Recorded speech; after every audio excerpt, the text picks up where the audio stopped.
আসসালামু আলাইকুম। আমরা যখন কোনো একটা অ্যাডস দেই সেক্ষেত্রে হচ্ছে আমাদেরকে টার্গেট সেট আপ করে দিতে হয় যে আমরা কাদেরকে টার্গেট করে আমরা অ্যাডসটা দিচ্ছি। সেটা হচ্ছে আমাদেরকে সেট আপ করে দিতে হবে। সেটা হইতে পারে ফেসবুক, হইতে পারে গুগল, বা হইতে পারে ইউটিউব, বা যে কোনো একটা প্ল্যাটফর্ম হইতে পারে। তবে এই যে আমরা সঠিক মানুষদেরকে টার্গেট করতে পারতেছি সেটা অবশ্যই আমাদেরকে ফলো করতে হবে। যদি হচ্ছে আমরা আমাদের টার্গেটের মানুষের কাছে যদি হচ্ছে আমরা অ্যাডসটা না অ্যাডগুলো না পৌঁছাতে পারি সেক্ষেত্রে হচ্ছে আমরা ভালো রেজাল্ট পাবো না, এমনকি আমাদের টাকাগুলো অপচয় হবে। বা আপনি যদি হচ্ছে কোনো ক্লায়েন্টের জন্য কাজ করে থাকেন সেক্ষেত্রে হচ্ছে ক্লায়েন্টের টাকা অপচয় হয়ে থাকবে। অতএব আপনাকে অবশ্যই অডিয়েন্স সিলেক্ট করার জন্য সতর্ক থাকতে হবে, এমনকি বিশেষ করে যারা হচ্ছে ক্লায়েন্টের সার্ভিস দেন বা যে কোনো সার্ভিস প্রোভাইড করেন বা আপনার নিজের বিজনেস হতে পারে, সেক্ষেত্রে হচ্ছে অবশ্যই আপনি ক্লায়েন্ট থেকে তার অডিয়েন্স সম্পর্কে সম্পূর্ণ আপনি সবকিছু জানবেন। জানার পর দেন হচ্ছে আপনি অ্যাডস গুলো দিবেন। এই প্রবলেমটা বেশিরভাগ হয়ে থাকে যারা মার্কেট প্লেসে কাজ করে থাকেন তাদের ক্ষেত্রে, কারণ আপনি রং হয়তো বা ক্লায়েন্টকে অনেক কিছু আপনি জিজ্ঞাসা করেন না, অনেক কিছু জিজ্ঞাসা না করার কারণে আপনি হয়তো বা তাদের বিজনেস সম্পর্কে আপনি জানেন না, অডিয়েন্স সম্পর্কে আপনার তেমন ভালো আইডিয়া থাকে না, সেক্ষেত্রে কিন্তু আপনারও সমস্যা। কারণ হচ্ছে আপনি একটা খারাপ রিভিউ পাবেন বা আপনি একজন ক্লায়েন্টকে হারাবেন, আর ক্লায়েন্ট হচ্ছে আপনাকে হায়ার করে তার টাকাগুলো লস করবে। সো লস করার আগে তার কাছ থেকে অবশ্যই আপনি ভালো করে জানবেন, দেন হচ্ছে আপনি অ্যাডস রান করবেন। আর ক্লায়েন্টকে বিষয়গুলো সম্পূর্ণ জেনেই দেন হচ্ছে মানে সবকিছু বুঝিয়ে দেন হচ্ছে আপনি শুরু করবেন। কারণ মার্কেট প্লেসের মধ্যে অনেকগুলো ক্লায়েন্ট এমন থাকে যে আসলে মনে করে যে মানে অ্যাডস দিলেই হচ্ছে সেল, মানে অ্যাড রান করলেই সেল হবে। অর্থাৎ এই বিষয়গুলো অনেকটা ক্লিয়ার করবেন, এবং কোন টাইপের অ্যাড কেমন রেজাল্ট পেতে পারে বা কেমন এঙ্গেজ থাকতে পারে সেগুলো তার কিন্তু মানে তার সকল আইডিয়া জানার পর বা তার সকল তথ্য নেওয়ার পর তাকে একটু বলে দিবেন। আর যারা হচ্ছে পার্সোনালি নিজের ব্যক্তিগত কোনো শপ বা পেজের জন্য আপনার অ্যাড রান করবেন সেক্ষেত্রে হচ্ছে অবশ্যই এই বিষয়গুলো মাথায় রাখবেন যে কোর অডিয়েন্সেস মানে কি, আর ফেসবুক কোর অডিয়েন্সেস বলতে কি বোঝায় সেটা হচ্ছে আমরা এখন দেখব। আমরা হচ্ছে মেটাতে চলে আসলাম, ফেসবুকের মধ্যেই মেটা। ওকে, আমরা এখন এখান থেকে দেখব হচ্ছে কোর অডিয়েন্সেস। অর্থাৎ কোর অডিয়েন্সেস কি, ফেসবুক তাদের অডিয়েন্স গুলোকে কিভাবে সাজাইছে বা ফেসবুক মানে কোর অডিয়েন্সেস কাদেরকে বোঝাচ্ছে সেটা হচ্ছে আমরা এখন দেখব। Define your audience for smarter ad targeting. অর্থাৎ আপনি যদি ভালোভাবে অ্যাড রান করতে চান তাহলে হচ্ছে আপনাকে অবশ্যই ডিফাইন করে দিতে হবে, নির্দিষ্ট করে দিতে হবে, মানে সিলেক্ট করে দিতে হবে যে আমার এই অডিয়েন্স গুলো হচ্ছে আমার, অর্থাৎ আমার এই অ্যাডটা এই অডিয়েন্সের মধ্যে হচ্ছে পৌঁছাই দেন, এটা হচ্ছে ফেসবুককে বলে দিতে হবে। যদি হচ্ছে আপনি ফেসবুকে ঠিকমতো না বলতে পারেন তাহলে কিন্তু ফেসবুক র্যান্ডমলি ডাটা দিবে আপনাকে, র্যান্ডমলি শো করাবে, সেক্ষেত্রে হচ্ছে আপনার টাকা অপচয় হবে। সো এটা কেয়ারফুল থাকবে।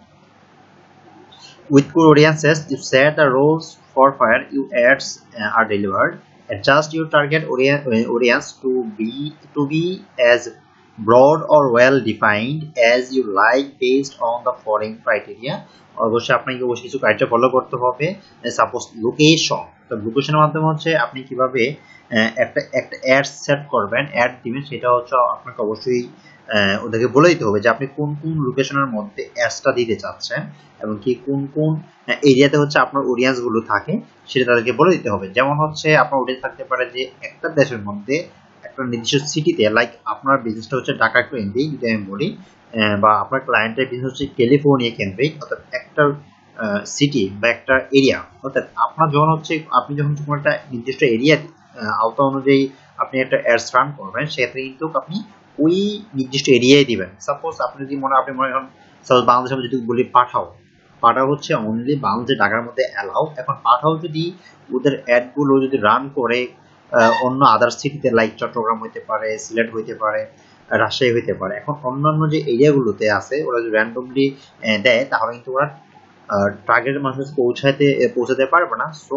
তাদের কি করতে হবে, তারা হচ্ছে তাদের নির্দিষ্ট কাস্টমার কাছে পৌঁছানোর জন্য অনলি ঢাকা সিটির মধ্যে ওরা অ্যাডস রান করে। ঢাকা সিটিতে অ্যাড রান করার পর দেখা যাচ্ছে ওরা বুঝতে পারে যে মানে ওদের টার্গেট, ওদের অডিয়েন্স বুঝতে পারে যে হ্যাঁ পাঠাও এই সার্ভিসটা প্রোভাইড করতেছে, এখন সেও ঢাকার মধ্যে আছে, এখন চাইলে সে এই সার্ভিসটা গ্রহণ করতে পারে। এভাবে হচ্ছে আপনার লোকেশন বেস টার্গেট সিলেক্ট করতে পারেন। এটা হইতে পারে সিটি, হইতে পারে কান্ট্রি, হইতে পারে ওয়ার্ল্ড ওয়াইড। তো এখানে রেডিয়াসের মাধ্যমে আপনি কিন্তু কিলোমিটার সিলেক্ট করতে পারেন। আমরা জানি যে সর্বোচ্চ কিলোমিটার হচ্ছে একটা রেডিয়াসের মাধ্যমে আমরা 80 কিলোমিটার পর্যন্ত আমরা সিলেক্ট করতে পারি, আর সর্বনিম্ন হচ্ছে 17 কিলোমিটার, যেটা হচ্ছে অলরেডি দেখানো হয়েছে গত টপিকে। আমরা হচ্ছে এক্সক্লুড করতে পারি, ইনক্লুড করতে পারি। এক্সক্লুড হচ্ছে আমরা একটা কান্ট্রিতে যখন হচ্ছে একটা আমরা কান্ট্রির জন্য আমরা অ্যাডস রান করবো, যে আমি ওই নির্দিষ্ট এরিয়াতে আমি অ্যাড দিতে চাচ্ছি না, সেটা আমি এক্সক্লুড করে দিব। আর ইনক্লুড মানে হচ্ছে আমি যে সিটিতে আমি অ্যাড দিতে চাচ্ছি সেটা আমি ইনক্লুড করে দিব।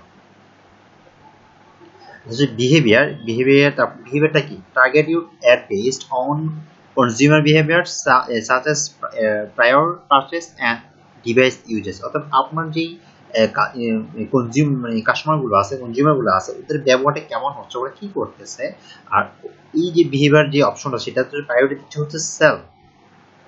কারণ ফেসবুক জানে যে তোদের কোন কাস্টমারগুলো হচ্ছে সেল করে অনলাইনের মাধ্যমে বা কোনো একটা অ্যাড দেখে।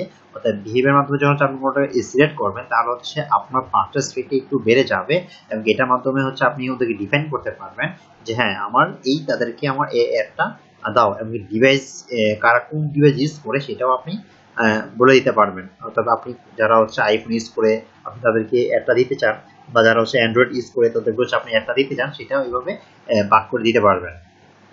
ডেমোগ্রাফিক্স। Demographic হচ্ছে choose your audience based on age, gender, education, job title and more. You can keep track of the types of people your ads are reaching, but Facebook will never share personally identifiable information about them. Facebook তাদেরকে আপনাকে যে personal তথ্যগুলো আছে সেগুলো আপনাকে দিবে না, like তাদের যে পার্সোনাল ইমেল আছে সেগুলো আপনাকে দিবে না, বা যেগুলো হচ্ছে ওরা হাইড করে রাখছে, যে নাম অথবা তাদের অ্যাকাউন্টে তাদের মোবাইল নাম্বার দেওয়া আছে, এগুলো আপনার সাথে শেয়ার করবে না। তবে আপনি যখন হচ্ছে মানে একটা এজ সেট আপ করে দিবেন বা জেন্ডার সেট আপ করে দিবেন, সাপোজ হচ্ছে তার বয়স কত আছে সে সেট আপ করে দিচ্ছে, এমনকি সেটা হাইড করে রাখছে, জাস্ট অনলি মিডিয়া রাখছে, সে মাত্র দেখতে পারে। এখন আপনি বলে দিলেন যে 20 বছর থেকে 30 বছর যারা আছে তাদেরকে আমার এই অ্যাডটা দেখাও। তো যখন হচ্ছে আপনি সেট আপ করে দিবেন 20 থেকে 30 বছর, ফেসবুক কিন্তু বুঝে যাবে যে 20 থেকে 30 বছর কারা। তো যারা 20 থেকে 30 বছর আছে তাদেরকে একটাই শু করাবে, ঠিক আছে, বাট তাদের পার্সোনাল তথ্য আপনাকে দিবে না। জেন্ডার, এডুকেশন, তার মানে কোয়ালিফিকেশন কি, বা তার জব টাইটেল কি, সে কি জব করে। আপনি হচ্ছে এখানে জব টাইটেলের সুবিধা হচ্ছে যে আপনি যদি কোনো সিইও বা ফাউন্ডার থাকে, সাপোজ আপনি যে বিজনেসটা রান করতে চাচ্ছেন বা আপনি যে সার্ভিসটা দিচ্ছেন, এই সার্ভিসটা হচ্ছে যারা হচ্ছে ফাউন্ডার আছে তাদের জন্য আমার এই বিজনেসটা বা আমার এই সার্ভিসটা, সেক্ষেত্রে আপনি খুব ভালো রেজাল্ট পাবেন। এটার জন্য খুবই ভালো কাজ করে। সাথে হচ্ছে লিঙ্কডইন যারা আছে, লিঙ্কডইনের ক্ষেত্রে এটা খুব ভালো কাজ করে ফাউন্ডারের জন্য বা সিওর জন্য, কারণ হচ্ছে লিঙ্কডইন এগুলোতে খুব স্পেসিফিক ভাবে ওরা ডাটাগুলো অ্যাড করা থাকে।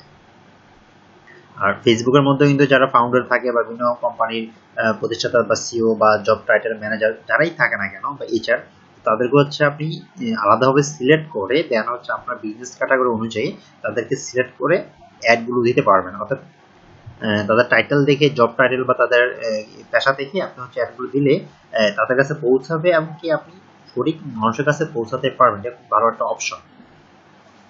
তারপরে connection, choose to include people who are connected to your Facebook page or event or exclude them to find new audiences. এখন আপনি দুটোই করতে পারবেন। যারা হচ্ছে choose to include people who are connected to your Facebook page, যারা হচ্ছে আপনার ফেসবুক পেজে, আমরা জানি যে আমরা যখন একটা অ্যাডস দেই, আমরা যখন একটা অ্যাড রান করেছি, এটা হচ্ছে আমরা একটা ফেসবুকের পেজের মাধ্যমে আমাদের একটা অ্যাড রান করতে হয়। যারা হচ্ছে আপনার ফেসবুক পেজে লাইক দিয়েছে বা পোস্টে লাইক করছে, যদি হচ্ছে আপনি ইভেন্টে জয়েন করছে, সেক্ষেত্রে হচ্ছে আপনি তাদেরকে টার্গেট করে অ্যাড রান করতে পারেন। বা এমনও হতে পারে যে হ্যাঁ যারা হচ্ছে আমার অলরেডি পেজে লাইক করছে, পোস্ট মানে লাইক কমেন্ট করছে, তারা অলরেডি আমার সবকিছু দেখতেছে বা আমার পেজে খুব এঙ্গেজ ভালো, তা আমি চাচ্ছি যে নতুন করে আরো এঙ্গেজ বাড়াতে বা নতুন রিচ করতে। সেক্ষেত্রে হচ্ছে নতুন কাস্টমার আপনি পেতে চাচ্ছেন, exclude them to find new audiences, তখন হচ্ছে আপনি তাদেরকে এক্সক্লুড করে দিবেন যারা হচ্ছে আপনার পেজ অলরেডি লাইক করে রাখছে বা ফলো করে রাখছে তাদেরকে এক্সক্লুড করে দিলে তখন আর তাদেরকে এই অ্যাডটা দেখাবে না। আপনার অ্যাডটা তখন হচ্ছে নতুন মানুষের কাছে পৌঁছাবে এবং কি হচ্ছে আপনি নতুন অডিয়েন্স পাবেন। তারপর ইন্টারেস্ট, এটা খুবই একটা পপুলার একটা অপশন, আমরা এটা বেশি দেখে থাকি বা এটা দিয়ে থাকি। যেমন হচ্ছে add interests and hobbies of the people